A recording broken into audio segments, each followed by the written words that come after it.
I think the biggest problem with the conventional banking system, as well as with Islamic system, is that there's something called credit creation that happens in banking, which which you know basically means that if the amount that has been deposited by a large number of depositors is again $1 million, the real amount at the disposal of the bank to be given to borrowers is much more. This phenomenon is called the phenomenon of credit creation.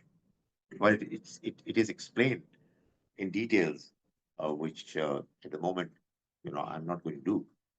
But what I'm saying is that according to the principles, Islamic principles of equity in economic matters, it's important that this huge amount of funds that are at the disposal of the banks should not be given to the rich people only, which is what is normally happening now.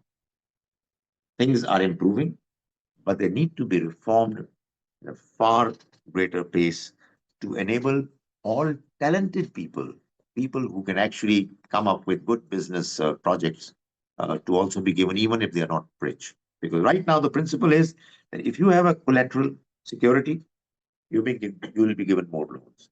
In other words, if you are rich, you will be helped to become richer.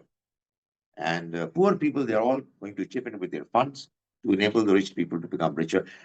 That is one big problem, the biggest problem with the present banking system. Otherwise, the products can actually be modified to make them acceptable, hopefully acceptable in the eyes of the Sharia and in the eyes of the Almighty.